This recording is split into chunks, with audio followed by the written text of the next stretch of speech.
Israel's new ground assault on Gaza marks a significant and devastating escalation of the long-running conflict.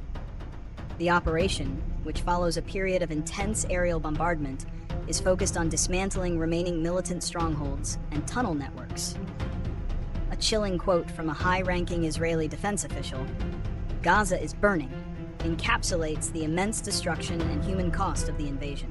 This latest military offensive comes in the context of a humanitarian crisis that aid agencies describe as unprecedented, with reports of widespread malnutrition, a near-total collapse of infrastructure, and a catastrophic rise in civilian casualties.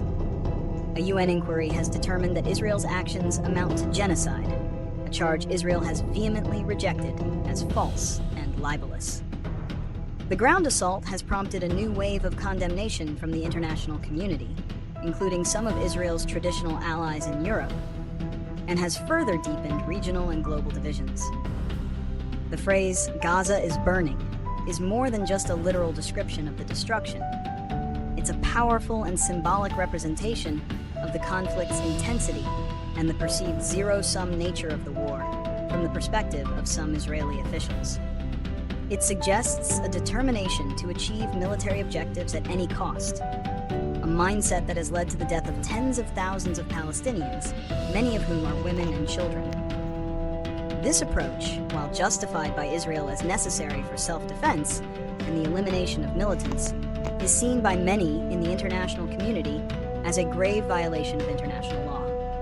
The United Nations Secretary General, Antonio Guterres, has stated that there can be no peace in the Middle East without a two-state solution, a concept Israel's leadership has repeatedly rejected. Reasons and consequences. The primary reason for the ground assault, according to Israeli officials, is to achieve the stated war aims: dismantling militant groups, securing the release of remaining hostages, and ensuring that Gaza can never again pose a security threat. However, critics argue that the invasion is also a political move by Prime Minister Benjamin Netanyahu, who faces mounting pressure at home and has been accused of prolonging the war to maintain his political power and avoid potential legal repercussions. This ground operation is viewed as a way to project strength and commitment to hardline security measures. The consequences of this escalation are dire. On the ground, the humanitarian catastrophe is accelerating.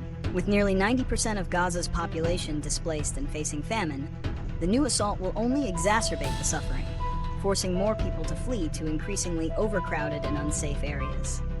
The destruction of civilian infrastructure, including homes, hospitals, and schools, is now nearly complete in some areas, making any future reconstruction efforts a monumental, if not impossible, task. Internationally, the ground invasion has deepened Israel's isolation. Key allies, while still supportive of Israel's right to self-defense, are becoming more vocal in their criticism. The UN, EU, and several individual nations have condemned the assault and are exploring punitive measures, such as sanctions and military export bans. This widespread condemnation not only threatens to damage Israel's diplomatic relationships, but could also lead to its prosecution in international courts for alleged war crimes. The move has also strained relations with key Arab states that normalize ties with Israel, as they face domestic pressure to respond to the devastation in Gaza. Predictions and solutions. The immediate future looks bleak. The ground assault will likely continue for an extended period, leading to a further rise in casualties and displacement. A quick resolution appears impossible, as both sides remain entrenched.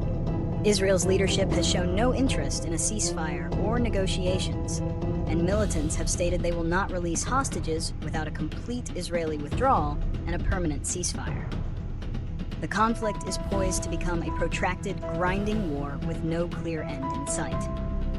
The political climate in both Israel and the wider region will likely become even more volatile, with the risk of the conflict spilling over into other areas. Finding a solution to this crisis requires a radical shift from the current trajectory. First and foremost, there must be an immediate, unconditional ceasefire. This must be followed by unimpeded humanitarian access to the entire Gaza Strip. The international community, particularly the United States, must use its diplomatic and economic leverage to pressure all parties toward de-escalation. The UN's call for a two-state solution remains the only viable long-term solution, but it requires a fundamental change in leadership and political will on all sides. An international stabilization mission, as proposed by some Arab nations, could be deployed to secure the peace and facilitate the return of a legitimate Palestinian Authority government to Gaza. But this would require a level of cooperation that seems currently unattainable. Ultimately, a lasting peace cannot be built on the ruins of Gaza. It must be built on mutual recognition, security, and justice for both Israelis and Palestinians.